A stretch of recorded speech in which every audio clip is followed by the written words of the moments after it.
Se le istituzioni le chiedessero adesso di fare da testimonial in un video, in qualche format per convincere le persone a vaccinarsi, lo farebbe? Io mi piacerebbe fare l'ambasciatore della pace nel mondo intero, non tanto per convincere, ma perché la mia testimonianza è autentica.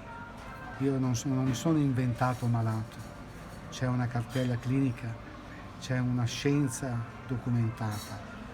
Io vorrei che il mondo sapesse che nell'autenticità, come era autentico Giovanni il Battista e come è autentico Gesù, di cui nessuno può discutere nell'autenticità. Le mie parole sono autentiche, non c'è falsità nelle mie parole, non c'è bugia né menzogna, non c'è interesse finanziario, c'è il benessere di una nuova generazione che sta nascendo perché Gesù la sta preparando, e chiunque voglia darmi, non lo so, qualche ruolo, magari l'ambasciatore della pace nel mondo, e costituire un gruppo di uomini di pace nel mondo, sarebbe perfetto.